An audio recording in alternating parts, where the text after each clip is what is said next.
Quem trabalha no Congresso Nacional enfrenta uma rotina árdua. Há sessões plenárias que duram horas e horas ininterruptas e a alimentação correta fica em segundo plano.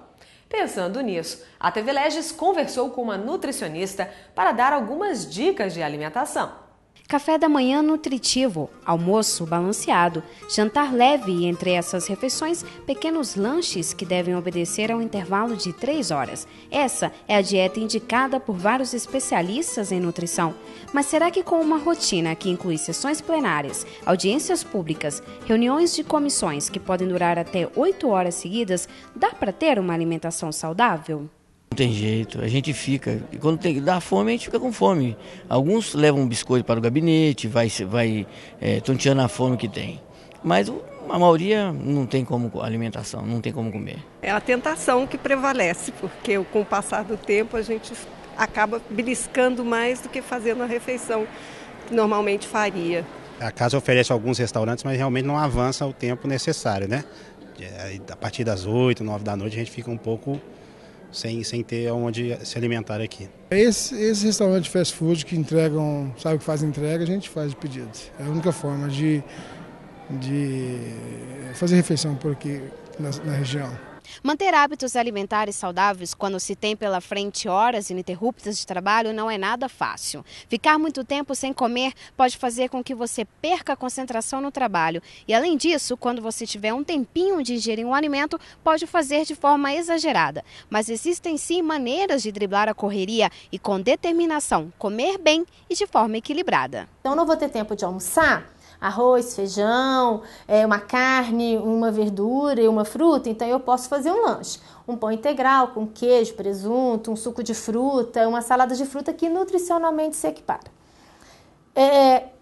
Trabalho e assim que se encerrar esse trabalho, eu vou fazer outra refeição nutricionalmente adequada, que pode se assemelhar a essa primeira. A nutricionista afirmou também que nos intervalos das refeições, caso não seja possível fazer um lanche, é importante ter em mãos barrinhas de cereais, frutas secas, castanhas, entre outros, que vão ajudar no momento do corre-corre. Para Mônica, um jejum prolongado pode trazer uma série de riscos para a saúde.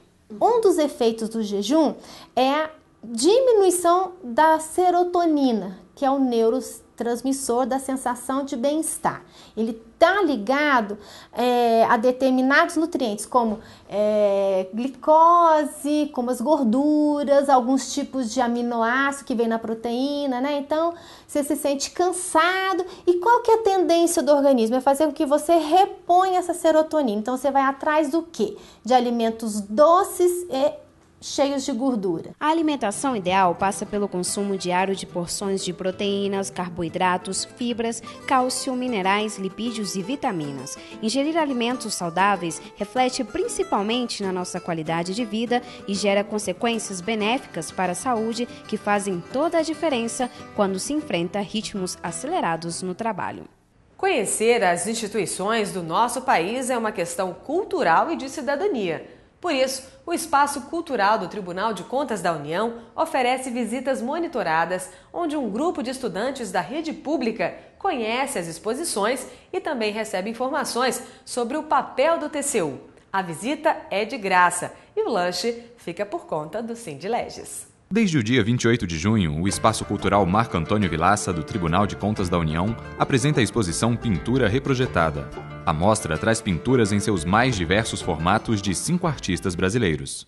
Uma nova possibilidade frente à pintura, que já é um campo já bastante explorado, mas que na contemporaneidade traz questões novas, como as relações com a arquitetura e design, como isso se deu de uma forma diferente no passado e como isso agora a gente consegue constatar nos trabalhos dessa nova geração e que traz realmente muitas novidades em relação ao suporte, aos materiais, às formalizações e questões que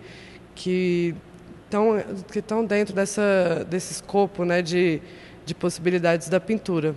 Além do público em geral, a exposição recebe visitantes mais que especiais. São alunos da rede pública de ensino que, em sua maioria, têm o primeiro contato com a arte. Por meio de visitas monitoradas, eles recebem explicações sobre arte contemporânea e também sobre o processo criativo das peças apresentadas. Peça de ponte entre o que é criança, o público adulto, as escolas ou não, né, o que eles trazem consigo, né, de informações, e a gente vai trabalhando e trazendo alguns dados da exposição, falando um pouquinho sobre o artista, né, treinando um pouco o olhar dessas pessoas para que eles consigam, né, captar algo daquilo, né, trazer para si algo que essa obra de arte está mostrando. Os alunos do Centro de Ensino 17 de Ceilândia foram levados pela professora de filosofia.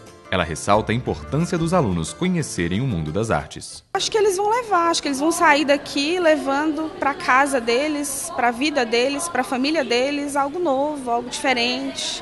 Eles vão levar uma perspectiva de vida a mais, uma perspectiva filosófica a mais. E eu acho que, nesse sentido, é instrumento, é material para se trabalhar em sala de aula, para que eles percebam que a arte não é só aquela coisa para você ver e se admirar, mas também para você ver e se espantar, né? Para você ver e simplesmente ficar uma interrogação, ficar uma dúvida. Os alunos ficaram surpresos com as obras e se divertiram ao interagir com algumas delas. Os formatos, as novas tecnologias com a arte, assim, me surpreendeu e me chamou bastante atenção. O Espaço Cultural fica aberto de segunda a sábado, segunda a sexta das 10 às 19 e sábado das 14 às 18.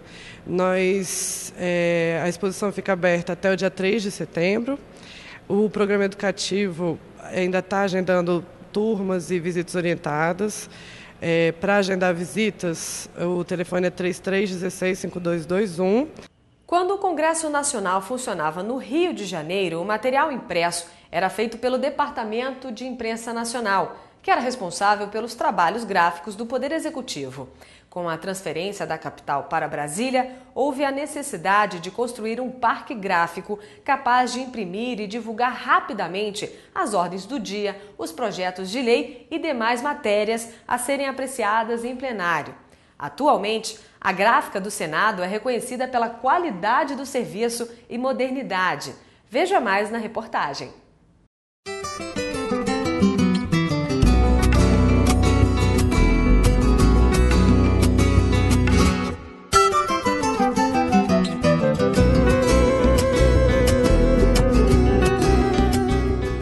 A Gráfica do Senado tem 48 anos de existência e muita história para contar. A Gráfica ela foi criada em 1963 pelo então presidente do Senado, o senador Auro de Moura Andrade. Começou a funcionar no 27º andar do anexo 1.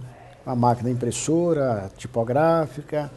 E aí foi o embrião, né, de começar a se fazer os trabalhos gráficos do Congresso. Construímos um barracão de madeira aqui, e a gráfica foi transferida para cá, e se contrataram os primeiros profissionais gráficos, e uma coisa interessante é que se foi buscar no mercado gráfico de Brasília o que tinha de melhor em termos de profissionais qualificados.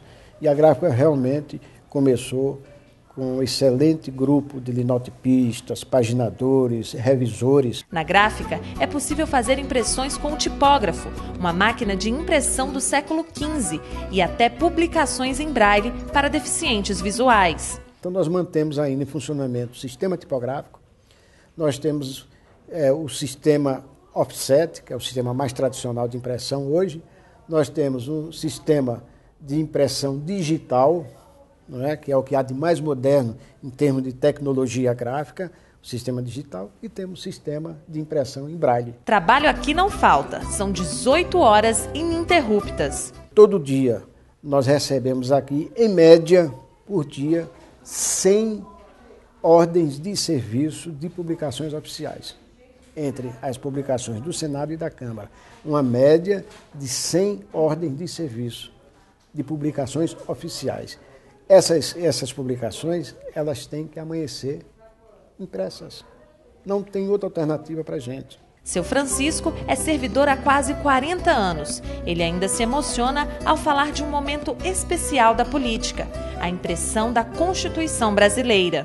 Quando foi promulgada a Constituição, que o Ulisses Guimarães levantou e portanto está promulgada a Constituição. E até hoje eu me emociono, né? Engasgo.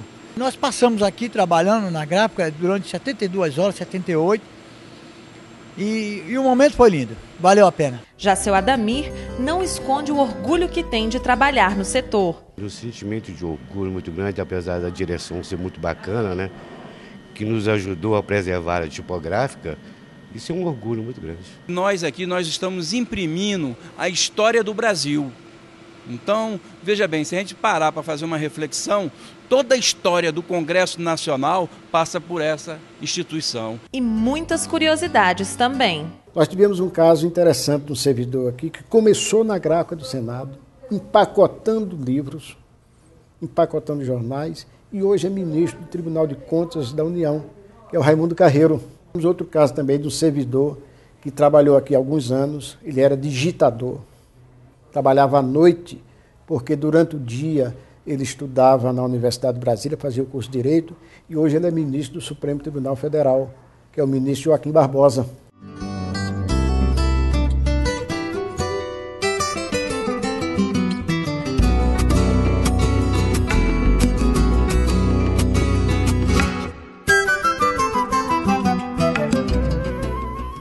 A seguir, dicas de moda para trabalhar ou visitar o Congresso Nacional e também o trabalho artístico de um servidor da Câmara dos Deputados. A TV Leges volta já.